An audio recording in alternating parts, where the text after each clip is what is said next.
வணக்கம் நண்பர்களே. திருவண்ணாமலைக்கு நிறைய பேர் பார்த்தீங்கன்னா, கோயிலுக்கு மட்டும் போயிட்டு வந்துருவாங்க. ஆனா, திருவண்ணாமலையில ரகசியமா இருக்கக்கூடிய சில இடங்கள் இருக்கு. திருவண்ணாமலை மலை மேல பார்த்தீங்கன்னா, சித்தர்களோட ஜீவசமாதி, சித்தர்கள் தியானம் செஞ்ச குகை அப்படின்ட்டு நெறைய இடங்கள் இருக்கு. அந்த இடத்துக்கு எப்படி போணும்? எத்தனை மணிக்கு போணும்? எத்தனை மணிக்கு போனா அனுமதி குடுப்பாங்க? அங்க போயிட்டு என்னலாம் செய்யணும்? செய்யக்கூடாது? அப்படிங்கிற விஷயத்த தான் நான் இந்த வீடியோல சொல்லியிருக்கேன். காலையில 4 மணிக்கு நம்ம சேலம் புதிய பேருந்து நிலையத்தில பஸ் ஏறணும். ஒரு 8, 9 மணிக்கு பார்த்தீங்கன்னா, திருவண்ணாமலையில நம்மள கொண்டு போய் சேர்த்திட்டாங்க. கைஸ் நம்ம ஊர்லேயே பார்த்தீங்கன்னா திருவண்ணாமலை ரீச் ஆயாச்சு. இப்போ பார்த்தீங்கன்னா பஸ் ஸ்டாண்ட் சேஞ்ச் பண்ணியிருக்காங்க. ஸோ இங்கேருந்து பார்த்தீங்கன்னா மினி பஸ் போகுது, ப்ளஸ் பார்த்தீங்கன்னா ஆட்டோவும் போகுது. ஆட்டோவில் பார்த்தீங்கன்னா கோயிலுக்கு போகிறதுக்கு ஒருத்தருக்கு 50 ரூபா வாங்குறாங்களாம். நம்ம அவ்வளோ கொடுக்க முடியாது, நம்ம மினி பஸ் ட்ரை பண்ணலாம். ஸோ இங்கேருந்து பார்த்தீங்கன்னா எவ்வளோ நேரத்தில் போகுது, என்ன எவ்வளோ சார்ஜ் வாங்குறாங்கன்றதை நான் அப்டேட் பண்ணுறேன். வீடியோ தொடர்ந்து பாருங்கள். மினி பஸ்ஸில் போய் ஏறி போகலான்னு பார்த்தா, அங்கே தான் வச்சேன் உனக்கு ஆப்பு அப்படின்னாங்க. முன்னெல்லாம் பார்த்தீங்கன்னா திருவண்ணாமலையில் பஸ் ஸ்டாண்டில் இறங்கினோடனே பார்த்தீங்கன்னா கோயில் வாக்கபிள் டிஸ்டன்ஸ் இருக்கும். இப்போ பார்த்தீங்கன்னா பஸ் ஸ்டாண்டு இறக்கி விட்டாங்க. ஸோ இங்கேருந்து மினி பஸ்ஸில் ஏறணும்னு பார்த்தா கோயிலுக்கு போகாது அப்படின்ட்டாங்க. ஸோ நம்ம எங்கே போய் ஏறணும்னா ஆட்டோ மட்டும்தான் போவோங்கிறாங்க. ஆட்டோக்கு எவ்வளோ சார்ஜ் கேட்குறாங்கிறத நம்ம அங்கே போய் பார்க்கலாம் வாங்க. இது ரொம்பவே தப்பாக தெரியுது. ஆட்டோக்காரங்கன்னா என்ன சும்மாவா அப்படிங்கிற மாதிரியே எங்கேயும் விட்டு வைக்கல. நிறைய பேர் ஏறினா, ஒரு 10 பேர் ஏறினா பார்த்தீங்கன்னா தலைக்கு 30 ரூபா அந்த மாதிரி கொடுக்குற மாதிரி வரும். நீங்கள் 2 பேர் மட்டும் ஏற மாதிரினா தலைக்கு 100 ரூபா கொடுங்கன்னாரு. கிட்டத்தட்ட 200, 1 கிலோமீட்டருக்கு 200 ரூபாயா அப்படின்ட்டு நாங்கள் நடந்தே போய்க்கலான்ட்டு போனோம். திடீர்னு வழியில் ஒரு ஆட்டோ ஓட்டிட்டு ஒரு தாத்தா வந்தார். தலைக்கு 20 ரூபா கொடுங்கப்பா, இறக்கி விட்டுறேன் அப்படின்னாரு. அவர் கூட்டிகிட்டு வந்து ராஜகோபுரத்துக்கிட்ட எங்களை இறக்கி விட்டுருந்தாரு, ராஜ வீதியிலேயே. ஸோ இறங்கி நடந்து போயிட்டு இருந்தோம். வயிறு கபகபான்னு பசி எடுக்க ஆரம்பிச்சிருச்சு. சரி உள்ளே போனால் எப்படி 2-3 மணி நேரம் ஆயிரும், உள்ளே சாப்பிட்றதுக்கு எதுவும் கொடுக்க மாட்டாங்க, இங்கே சாப்பிட்டே போயிடும் அப்படின்ட்டு ஆளுக்கு 4 இட்லி பிச்சு போட்டு சட்னி சாம்பார் ஊற்றி கவுன்னு அழுத்திக்கிட்டு இருந்தோம். ஏன்னா திருப்பதி மாதிரிலாம் இல்லை, திருவண்ணாமலை உள்ளே போனீங்கன்னா எதுவுமே கொடுக்க மாட்டாங்க, தண்ணி மட்டும்தான் கொடுப்பாங்க.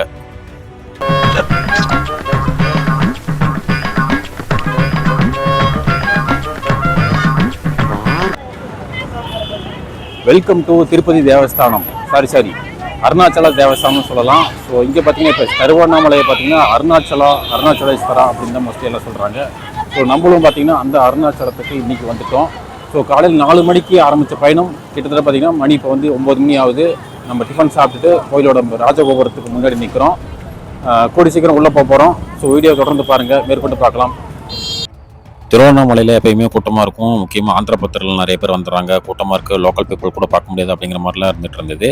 நாங்கள் பௌர்ணமி முடிஞ்சு அடுத்த நாள் தான் போயிருந்தோம். பாருங்கள், ராஜகோபுரத்து வழியாக தான் இப்போ நான் உள்ளே போகிறேன். கூட்டமே இல்லை பார்த்தீங்களா, சுத்தமாக கூட்டம் இல்லை. ஏன்னா பார்த்தீங்கன்னா எல்லாம் பௌர்ணமி முடிச்சுட்டு நிறைய பேர் கிரிவலம் முடிச்சுட்டு அப்படியே கிளம்பிட்டாங்க. அதனால் கொஞ்சம் பார்த்தீங்கன்னா கூட்டம் இல்லைன்னு சொல்ல முடியாது, கொஞ்சம் கம்மியாக இருந்தது. உள்ளே போனவங்க பார்த்தீங்கன்னா அருணகிரிநாதருக்கு முருகர் காட்சி தந்த இடம் ஃபஸ்ட்டு கோயிலே பார்த்தீங்கன்னா அங்கே தான் இருக்கும். உள்ளே போனோடனே பார்த்தீங்கன்னா அங்கே சாமி கும்பிட்டுட்டு ராஜகோபுரத்தை முன்னாடி நின்று ஃபோட்டோ எடுக்கிறதுனா எடுத்துக்கோங்க. நீங்கள் லைனில் போய் நின்றுட்டீங்க அப்படின்னா டேரெக்டாக திரும்ப கொண்டு போய் வெளியே விட்டுருவாங்க. திரும்ப ஃபோட்டோஸ் கீட்டோஸ்லாம் எதுவும் எடுக்க முடியாது. அதனால் இங்கே சாமி கும்பிட்டுட்டு உங்களுக்கு ஃபோட்டோஸ் எதாவது எடுக்கிறதுனா எடுத்துருங்க. எடுத்துகிட்டு அதுக்கப்புறம் ஃப்ரீயாக தரிசனத்தில் போகிறீங்களா இல்லை வந்து 50 ரூபா ஸ்பெஷல் என்ட்ரியில் போகிறீங்களாங்கிறத முடிவு பண்ணிக்கோங்க.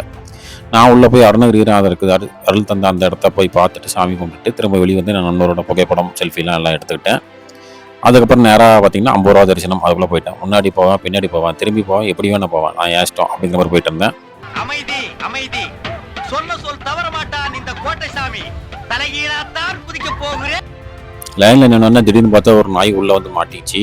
அது பார்த்தீங்கன்னா அந்த பக்கம் போக முடியல, ஃபுல்லாக வெளியே அடிச்சிருந்தாங்க. இந்த பக்கம் பார்த்தீங்கன்னா அதனால் வர முடியல, ரொம்ப எவ்வளோ ட்ரை பண்ணிச்சு வர முடியல. அப்புறம் நானே அதை நண்பரும் அப்புறம் அங்கே இருந்தவங்களாம் சேர்ந்து அப்படி ஏதோ கூண்டெல்லாம் போட்டு ஆட்டிக்கிட்டு உலுக்கி அதை வெளியே அனுப்பிவிட்டோம். ஹே டாமி, இனிமேல் இந்த பக்கம் வந்து மாட்டிக்காத அப்படிங்கிற மாதிரி சொல்லி அதை அனுப்பிவிட்டோம்.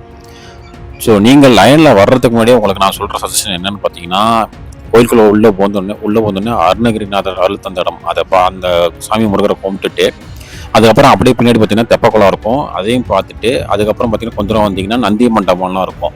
ஸோ அங்கெல்லாம் போய் பார்த்துட்டு சாமி கும்பிட்டுட்டு அதுக்கப்புறமா லைனில் வந்து நில்லுங்க. நீங்கள் லைனில் நின்றுட்டீங்க அப்படின்னா கண்டிப்பாக வெளியே போய் இங்கெல்லாம் பார்க்க முடியாது. ஸோ என்ன மாதிரி லைனில் அந்த கூண்டுக்குள்ளேயே நின்று பார்த்தா தான்.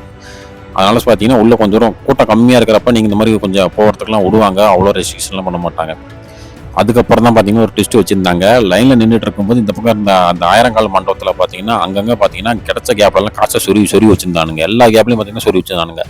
அங்கே சிமெண்ட்டை சுரண்டிட்டு உனக்கு சொருவி வச்சுருக்கானுங்களா இல்லை எதுக்குன்னு தெரில.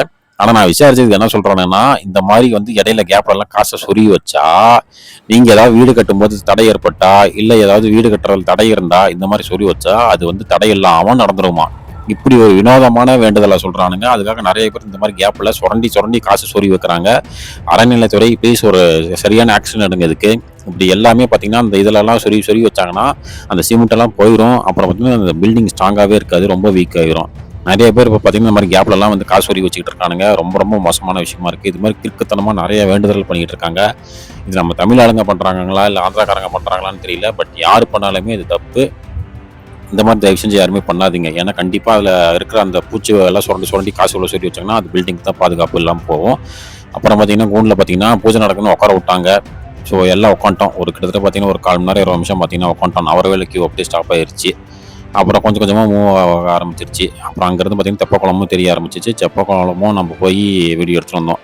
ஏதாவது இடையில ஒரு சில கேப் இருக்கும். கூட்டம் இல்லாத நாட்கள் மட்டும்தான் இப்படி வெளியே வந்து நம்ம எடுத்துகிட்டு போக முடியும். உங்கள் கூட யாராவது வந்திருந்தாங்கன்னா அவங்கள லைனில் நிற்க வச்சுட்டு நீங்கள் போய் பார்த்துட்டு அப்புறம் வந்துடுங்க. இல்லைன்னா நான் சொன்ன மாதிரி ஃபஸ்ட்டு போய் சொல்லி சுற்றி பார்த்துட்டு அதுக்கப்புறம் வந்து லைனில் நின்றுக்கோங்க. இதுதான் 2 ஆப்ஷன். ஒன்று யாரையா நிற்க வச்சுட்டு நீங்கள் போயிட்டு வரணும், இல்லைனா சுற்றி பார்த்துட்டு அப்புறமா அந்த லைனில் நின்றுக்கோங்க. அதை தாண்டி வந்தோடனே பார்த்தீங்கன்னா அங்கே பார்த்தீங்கன்னா ஒரு மினியேச்சர் மாதிரி வச்சுருந்தாங்க. மொத்த கோவிலோடைய அமைப்பு ஸ்ட்ரக்சர் எங்கெங்கே இதெல்லாம் இருக்குது, இந்த மாதிரி பார்க்கிங்லாம் இருக்குது, உள்ளே என்னெல்லாம் இருக்குன்றத ஒரு மினியேச்சர் மாதிரி வச்சுருந்தாங்க. ஸோ இதை பார்க்கும்போது உங்களுக்கு கிளியராக தெரியும். ஸோ அந்த கோவிலோட மேப் என்ன இது அப்படிங்கிறது.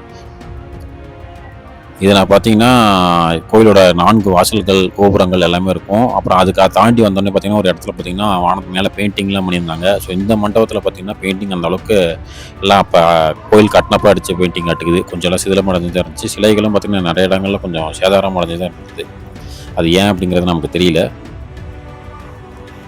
ஸோ இதுதான் நான் சொன்ன 50 ரூபாய் கட்டணம் வெளி. இதுக்குள்ளே போய்கிட்டே இருந்தோம்னா ஒரு இடத்துல பார்த்தீங்கன்னா நிப்பாட்டு வரி கட்டிட்டு போ அப்படிங்கிற மாதிரி நிப்பாட்டுவாங்க. ஸோ எல்லாத்துக்கும் பார்த்தீங்கன்னா டிக்கெட் தலைக்கு 50 ரூபா கொடுத்து நீங்கள் டிக்கெட் எடுத்துடணும். ஸோ அதை அங்கே ஸ்கேன் பண்ணிட்டு அப்புறம் அனுப்பி விட்ருவாங்க. ஸோ கிட்டத்தட்ட பார்த்தீங்கன்னா இதுதான் வந்து என்ட்ரி பாயிண்ட் மாதிரி. ஸோ இங்கே பார்த்தீங்கன்னா கோயிலோட தலை விரிச்ச மரம் ஒன்று இருக்கும். இதை தாண்டினோடனே பார்த்தீங்கன்னா நம்ம கோயிலுக்குள்ளே போகிற மாதிரி இருக்கும். ஸோ இதுதான் கோயிலுக்குள்ளே இருக்கிற இது. ஸோ அங்கே உள்ளே போயிட்டிங்கன்னா எல்லா பக்கமும் ஃபேன் வச்சுருந்தாங்க. நல்லா சில்லுன்னு காற்று வந்துக்கிட்டு இருந்தது. இங்கே போயிட்டிங்கன்னா அதுக்கப்புறம் பார்த்தீங்கன்னா கியூ கொஞ்சம் நின்றோம். ஏன்னா பார்த்தீங்கன்னா இதுக்கப்புறம் பார்த்தீங்கன்னா கிட்டத்தட்ட சாமி கிட்ட வந்துட்டோம். ஸோ அங்கே தெரியுது பார்த்தீங்கன்னா அது தாண்டினா சாமி பார்த்துற மாதிரி. ஸோ இங்கே எல்இடி டிஸ்பிளேல பார்த்தீங்கன்னா சாமிக்கு அபிஷேகம் பண்ணுற வீடியோலாம் போட்டு காட்டிகிட்டு இருந்தாங்க. பக்கத்துலேயே பார்த்தீங்கன்னா நடராஜரும் அம்மனும் பார்த்தீங்கன்னா வச்சுருந்தாங்க. ஸோ நீங்கள் அங்கேயே பார்த்துட்டு பிளஸிங் பண்ணிட்டு வந்துகிட்டு இருக்கலாம். ஸோ இங்கேருந்து பார்த்தீங்கன்னா லைனை பார்த்தீங்கன்னா 2-3 பிரிவாக பிரித்து விட்றாங்க. கிட்டத்தட்ட பார்த்தீங்கன்னா ஏகப்பட்ட கியூவாக பிரித்து விட்றாங்க. ஒரு பக்கம் பார்த்தீங்கன்னா ஃப்ரீ தரிசனம் ஒரு பக்கம் வந்துகிட்டு இருக்கோம். இன்னொரு பக்கம் பார்த்தீங்கன்னா இப்போ எனக்கு பக்கத்தில் பார்த்தீங்கன்னா 2 கியூ போகும். ரெண்டுமே பார்த்தீங்கன்னா அது வந்து 50 ருபீஸ் பெய்டு என்ட்ரி தான். அதை பார்த்துட்டு நாங்கள் சாமி கும்பிட்டுட்டு பார்த்தீங்கன்னா வெளியே வந்துட்டோம். ஸோ அந்த பாயிண்ட்டுக்கு மேலே பார்த்தீங்கன்னா வீடியோகிராஃப்ஸ் எதுவும் எடுக்கிறதுக்கு அனுமதி இல்லை. ஸோ அதனால நான் வீடியோகிராஃபி எதுவும் எடுக்கல. ஸோ பார்த்துட்டு வெளியே வந்துட்டோம். ஸோ அதுக்கப்புறம் வந்து பார்த்தீங்கன்னா தெப்பக்குளத்தில் நின்று கொஞ்சம் நேரம் வியூஸ்லாம் பார்த்துட்டு இருந்தோம். வாத்தெல்லாம் விட்டுருந்தாங்க. ஸோ அருமையாக இருந்துச்சு கோயிலோட அருமையான வியூ. எங்கேப்பா தம்ப்நெயில்ல பார்த்தீங்கன்னா ஏதோ மேலே கெகா சித்திரு அப்படின்லாம் வச்சுருந்தீங்க. எங்கேப்பான்னு தானே கேட்குறீங்க, எனக்கு புரியுது. ஸோ இதுக்கப்புறம் தான் அதுக்கு போகிறோம். ஸோ கம்ப்ளீட்டாக பாருங்கள். ஸோ மேலே என்ன இருக்குது, மலைக்கு மேலே என்ன இருக்குது, எவ்வளோ தூரம் ஆக்சஸ் பண்ண முடியும், அது லீகலாக இல்லையா அப்படிங்கிற எல்லா விஷயத்தையும் பார்த்தீங்கன்னா நான் அந்த வீடியோவில் கவர் பண்ணுறேன். கோயிலுக்கு பின்னாடி வந்தீங்கன்னா ஒரு ரோடு போகும். அந்த ரோட்லேருந்து பார்த்தீங்கன்னா ஒட்டினா அப்படியே ஒரு சின்ன சந்து மாதிரி போகும். மலை ஏறுற பாயிண்ட் மாதிரி இருக்கும். ஸோ இது வந்து லீகல் தான். நிறைய பேர் பார்த்தீங்கன்னா விசிட் பண்ணுறாங்க. நிறைய பேர் திருவண்ணாமலை வந்துட்டு அப்படியே சாமி கும்பிட்டு கிளம்பிடுவாங்க. ஆனால் திருவண்ணாமலைக்கு மேலே இருக்கக்கூடிய ஆக்சசபிள் பாயிண்ட்டாக இருக்கக்கூடிய கந்தாசிரமம்னு சொல்லிட்டு ஒரு ஆசிரமம் இருக்குது. அதுக்கு யாருக்குமே போயிருக்க மாட்டாங்க. இது ஒரு ஹிடன் ஸ்பாட்டுன்னு நம்ம சொல்லலாம். ஸோ இப்படி மலையேற்ற பாதி போது பார்த்திங்கன்னா இதில் தான் நம்ம போகணும். வாங்க மேலே போய் அந்த கந்தாசிரமத்தை உங்களுக்கு காட்டுறேன். திருவண்ணாமலை மேலே இருக்கக்கூடிய சித்தர் ஜீவசமாதிக்கு அந்த குகைகளை பார்க்குறதுக்கு நம்ம இது மேலே அப்படியே வழியாக போகணும். இங்கே பார்த்தீங்கன்னா குகை நமச்சிவாயர் ஜீவ சமாதின்னு சொல்லிட்டு ஃபஸ்ட்டே பார்த்தீங்கன்னா ஒன்று இருக்கும், ஒரு கோயில் மாதிரி இருக்கும். ஸோ நாங்கள் அது வரும்போது பார்த்துக்கலாம்னு சொல்லிட்டு வந்துட்டோம். இங்கே பார்த்தீங்கன்னா எனக்கு பின்னாடி பார்த்தீங்கன்னா இதுதான் ஏறி வந்த பாதை. ஃபுல்லாக பார்த்தீங்கன்னா பாறைகளை வச்சு தான் போட்டிருக்கேன். படிக்கட்டெலாம் இல்லை. குழந்தைங்களால தயவு செஞ்சு கூட்டிகிட்டு வராதிங்க. அதுக்கப்புறம் கொஞ்சம் தூரம் மேலே போனீங்கன்னா குகை நமச்சிவாயர் ஜீவ சமாதின்னு சொல்லிட்டு ஒரு இடம் வச்சுருந்தாங்க. குடிகள் மாதிரி இருந்தது. ஸோ இவரும் ஒரு சித்தர் தான். இவரோட ஜீவ சமாதி இங்கே தான் இருக்குது. தியானம் பண்ணுறதா இங்கே வந்து உட்காந்து அமைதியாக தியானம் பண்ணலாம். 1/2 மணி நேரம் தியானம் பண்ணுறதுக்கு அனுமதி அளிக்கிறாங்க. அதுக்கப்புறம் மேலே இன்னும் கொஞ்சம் படிக்கல் போது பார்த்தீங்கன்னா அது மேலே ஏறணும்னா இங்கே பார்த்தீங்கன்னா நமக்கு இங்கே ஒரு குகை இருக்குது. இது பார்த்தீங்கன்னா குகைக்குள்ளேயே போய் உட்காந்து நம்ம தியானம் பண்ணுற மாதிரி ஒரு அமைப்பு இருக்குது. நிறையா பேர் பார்த்தீங்கன்னா இங்கே வந்து வெள்ளை நேர ஆடை அணிஞ்சு போய் தியானம் பண்ணிட்டு இருந்தாங்க. யாருமே பார்த்தீங்கன்னா எதுவுமே பேசலை, ரொம்ப சைலண்டாக இருக்காங்க. ஒரு பில்டிங் தெரியுது பார்த்தீங்கன்னா, அந்த பில்டிங்க்கு பின்னாடி இருக்கிற அந்த பாறை இருக்குது பார்த்தீங்கன்னா, அது கீழே தான் குகை இருக்குது. அந்த குகையில் தான் உட்காந்து தியானம் பண்ணுறாங்க. ரொம்ப பீஸ்ஃபுல்லான ஒரு மெடிடேஷனாக இருந்துச்சு. ஸோ நீங்கள் வரும்போது கண்டிப்பாக மிஸ் பண்ணாத ஒரு ஸ்பாட்டாக இருக்கும். நிறைய பேர் எங்களுக்கு முன்னாடி போயிட்டு இருந்தாங்க. அதனால தான் நாங்களும் வந்து வந்தோம். இந்த குகை பேர் விருப்பாக்ஷா குகை. இது பக்கத்தில் பார்த்தீங்கன்னா இன்னுமே மேலே போகுது. மேலே போனால் தான் பார்த்தீங்கன்னா அந்த கந்தாசிரமம் நம்மளுக்கு அதுக்கு மேலே ஏறுறதுக்கு முடியல. இதுக்கே நாக்கு தள்ளிருச்சு. அடுத்த தடவை வரும்போது பார்த்துக்கலாம் அப்படின்னு சொல்லிட்டு நாங்கள் இறங்கிட்டோம். ஸோ நீங்கள் யாராவது ட்ரை பண்ணிங்கன்னா இதுக்கு மேலே இன்னும் கொஞ்சம் தூரம் போனீங்கன்னா ஆசிரமம் இருக்கும். ஸோ அதுக்கு விசிட் பண்ணுங்கள். இந்த முளைப்பால் தீர்த்தமும் இதுக்கு பக்கத்துலேயே இருக்கும். அதான தண்ணி இல்லைன்ட்டாங்க, அதனால நாங்கள் கிளம்பிட்டோம். இதே மாதிரி இன்னொரு வீடியோவில் பார்க்கலாம். Thank you, bye bye.